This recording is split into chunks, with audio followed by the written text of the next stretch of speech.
This week on r/TIFU. I have crippling depression.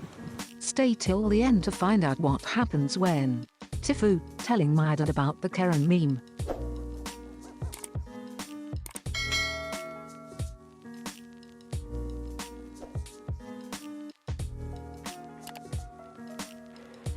Today I fricked up by not looking before I sat down. Are you mad, bro? Tell me what you're mad for. Floor 8 of the off-place my employment, inside the men's shitter. I am sitting there, doing my sit-down business, because boss makes $1, I make a dime. I've just finished the dirty work and I'm about to perform my ablutions, but I delay it, because it's a paid-to-shit thing, donging around on Reddit a bit. At this point I feel something jump onto my balls. Something I had never hoped I would ever experience, let alone talk about on the internet. I shriek. Not a barbarian shriek. Not a Viking shriek. Psycho shower scene shriek. A huntsman spider has crawled out of the toilet bowl and jumped onto my low-hanging fruit. I bat the spider off, smacking myself in the nuts, keel over in pain. Spider dead. Good news. My banshee wail has not gone unanswered. Bad news. Someone comes into the bathroom and knocks on the stall door. Mate, are you alright? Have you fallen over? I'll call an ambulance. No. Fine. Everything is good. Just slipped. Fine. No need to call an ambulance. You can leave now. I flush the world's smallest sexual predator to try and retain some of my inner pride, wash my hands, and make the very long walk back to my desk. My manager's desk isn't too far from the bathrooms, and he comes up to me afterwards. What happened in there? Is everyone alright? Yeah, everyone's fine. And then I make the dumbest decision of my life, and explain to him what had happened.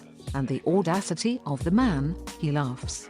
He laughs so hard he has to sit down so he doesn't hurt himself. His hyena, kookaburra hybrid laughter has gotten the attention of some of the other members of my team.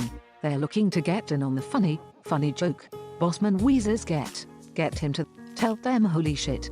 And, because I'm incredibly susceptible to peer pressure, I tell them, like a freaking gimp. I'm gonna skip past most of the laughter, because it went on for what felt like forever. I come back from lunch, and Bossman and 2 other members of my team come up to me as I'm sitting back down at my desk getting ready to get back to work. Bossman is holding a piece of paper. Look, we need to have a chat about something. I've brought 2 of your friends in the team as support since this is obviously not something that's easy to talk about. I am confused. I have a blank HR report here. I'll need you to fill this out. You confided into me that you were sexually harassed in the workplace and it's my duty of care to make sure the perpetrator is brought to justice. Under the space where it says which hand did they assault you with, just put X8.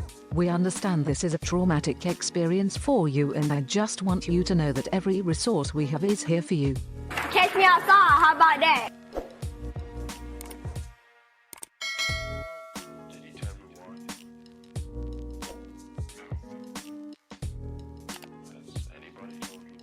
Today I fricked up by trying to gift my boyfriend some sweet undies and subsequently spoiling his surprise proposal plans. Be gone! About 3 weeks ago, I began preparations to get a nice gift for my BF, who I'll call Ray, to celebrate 4 years of dating. We live in a terribly humid place, and all summer he's been complaining about how sweaty his ass and balls get whenever he goes outside.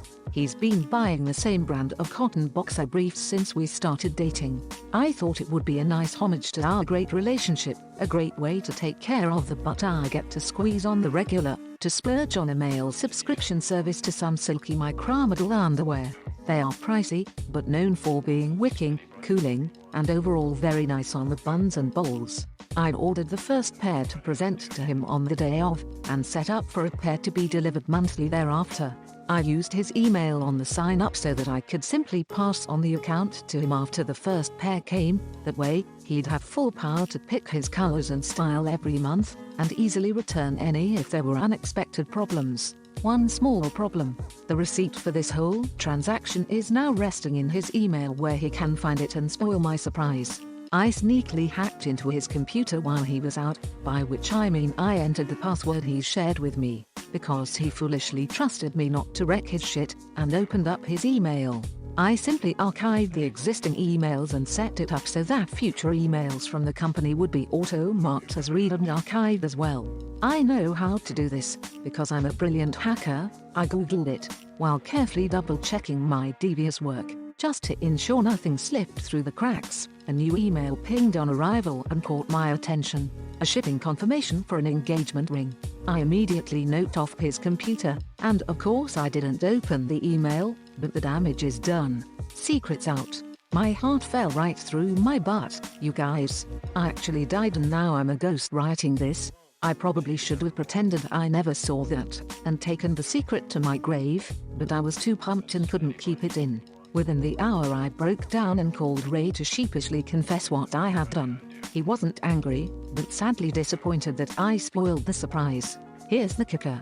He didn't actually propose yet, and still intends to make a thing out of it. My punishment for snooping is that the suspense is killing me. I've been forbidden from telling anyone that we're getting engaged until it's officiated. Every time we go out, the suspense that this may be the night drives me crazy.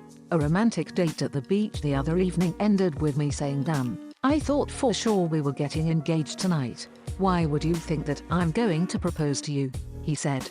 "That sounds like something you wouldn't know about, because I'd keep it secret in my personal email." Now he's started intermittently faking me out. The other day, he walked into the kitchen and presented me with a little hinged box, which turned out to contain a tie pin from his work. He keeps getting down on one knee, looking up at me, and saying, "Gotta tie this shoe." The emotional stress of keeping this exciting secret within me, not sharing it with co-workers or family or anyone, is maddening. Every false start sends my heart right back into my butt. One more thing. I somehow fricked up the email settings. The shipping confirmation for the underwear didn't get archived on arrival, and he saw it within a few hours. So that surprise got spoiled, too. Turns out I'm not a master hacker, and my attempts have only brought woe into this house. I guess it's not all bad. He reports that the pair of boxer briefs that arrived are very nice to wear, and I do indeed enjoy squeezing his buns in them. If we ever do actually get married, it'll be nice to be hitched to a guy with sweet, silky buns and balls. Edit a misspelling. Do it!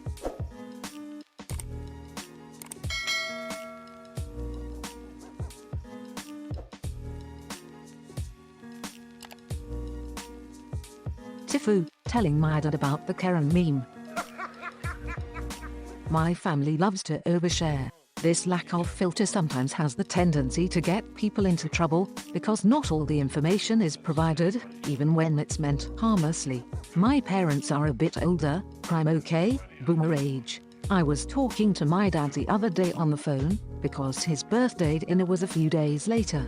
I asked how mum was doing, and he goes on to tell me a story how my mum and aunt, Karen, were at the store and the cashier made a mistake. My aunt went off on the cashier and asked to see the manager. My mum was mortified and tried to calm her down, but she wasn't having it. I then mentioned to my dad, "That's such a Karen thing." He goes on to say, "Yeah, your aunt does that a lot." I tell him, "That's the funny part, the Karen meme is a real thing. It's when an entitled, typically white, woman gets angry at the smallest mistake and asks for the manager." My dad found this hilarious and I explain in more detail. I send him a few links to sites explaining it online. He finds all of this hilarious and she even has the Karen hairstyle. This sends him down the Google Images rabbit hole. In the next few days he sends me random memes of Karens doing Karen stuff, adding "your aunt did this last week," or "I think this one is about your aunt." This leads up to his birthday dinner with extended family. My dad's birthday dinner is going well. Everyone is having a good time, good food, and drinks, etc. Suddenly my aunt, sitting a few seats down from me, leans forward and loudly shouts down the table, "Hey, my name. What's this whole thing about making a meme about me?" I respond, "Huh?" She then tells me my dad sent her all these memes about things she's done. He didn't give her the context that it's a generic meme from the internet and what it's about. Now, my aunt thinks I made all these memes about her real-life events. At this point, the entire family thinks I created this meme on the internet about my aunt's antics in public. There is a back-and-forth discussion about it being really rude of me. She's pulling a Karen and starts chewing me out. Meanwhile, I am looking at my dad like, "WTF, back me up here." My dad finally steps in to say that this is just a random viral internet thing and that I didn't make these up behind my aunt's back. Even after explaining, she's a bit irritated. It is apparent she is embarrassed that she is so much like a Karen and couldn't tell the difference between the stories online and her own encounters. You are fake news.